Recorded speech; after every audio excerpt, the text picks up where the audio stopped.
DAP Sports, the Great Curator, Yep. and there was 2 other guys that were there. DAP Sports recently dropped a video where those 4 guys got together and they did like a $3,000 pack battle, right?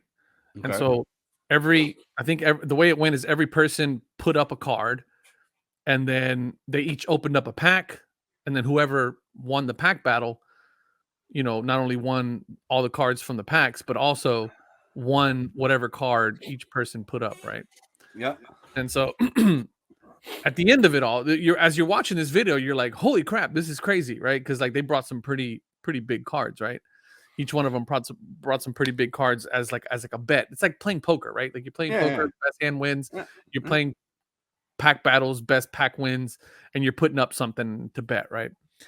And then it turns out that at the end of it, everybody lost. Whoever won, I don't know who won, but it came out after the fact. Great Curator does a show which he does between 2 slabs with my man Merlin. Shout out to my man Merlin. And it came out that the entire thing was staged. It was set up. Like they set up the whole thing. None of it was real. They did it, but like whoever lost didn't really lose anything. They just did it for like the video. Sure. And so now there's like this big thing going on, right? Where everybody's like, what?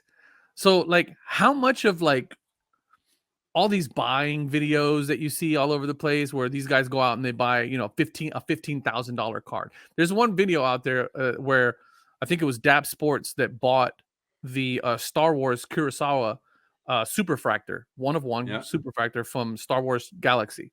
Yeah. And they bought it from the Great Curator. I think they bought it for like $15,000 or something like that. And that was a huge thing because that's kind of what catapulted Star Wars. Sure. It made this big rush on it. Yeah. But now that you know that one piece of like video was faked, right? It was all staged. Like how many of these things are like staged? And it's like they're doing it for, I don't know, views or hype or whatever. But it kind of makes me wonder about where we're going as, like, you and I are both content creators. We both make videos. Yeah. And like, where is all of this going? Or in the future, do we need to continue? Do we need to do stuff like that to get views? Or can we survive just by making content about the hobby? So I would say this, because I think about this, right? Because my little podunk channel, I can't get to 1,000 subscribers. I can't get the required watch hours. I don't know. I should have paid attention to it more, like when I first started.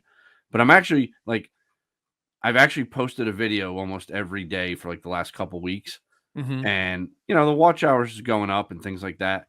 But like, I try real hard to put out like factual content, entertaining stuff. Yeah. Like, cause I don't really, to me, like, if you BS, right, and it's one thing to BS, like you and me BSing back and forth, right? Right. Talking sports and cards and whatever.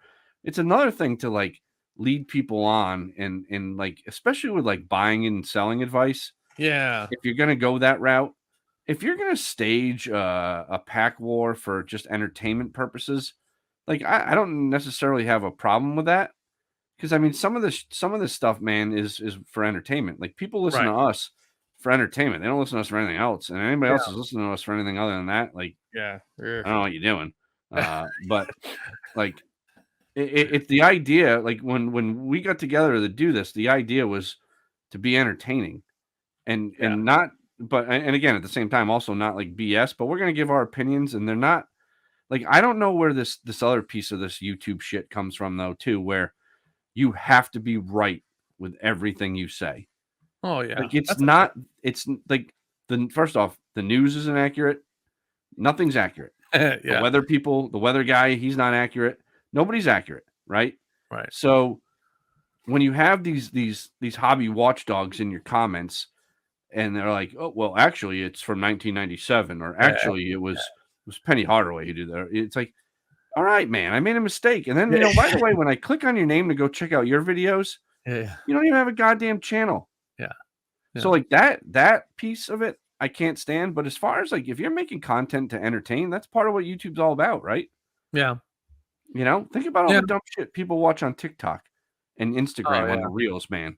I watch fights. They're about to ban street fights. That's what I watch people getting knocked off out.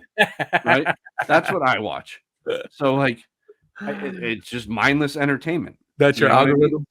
Yeah. And like part of this is when you're like, people comment on our stuff all the time about like, I listen to you guys in the background when I'm sorting cards or I'm doing this or I'm doing that.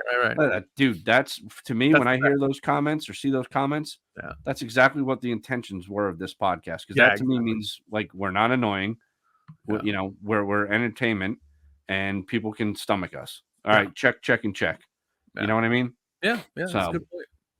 I don't know. I don't necessarily have a problem with it. I would have a problem with it if it was like, the buy these cards, and then I have a exclusive, little group on the other side of like, hey Omar, in my next video, I'm gonna tell everybody to buy David Ortiz diamond anniversary cards. Get ready. Go pick them up. Yeah. You know what I mean? Like that's the shame. I don't have a following, really. I'm 900 and I actually kind of guess I do have a little following. I'm like 918 subs. That's right. It's not think bad. About this. Here. So when I first started the channel and I got to like 50 subs, right? And my brother was like, "Dude, you got 50 subs," and I'm like, "Well, that's nothing." And he's like, "No. Put 50 people in a room, right? And they're listening to you talk." Yeah, that's true.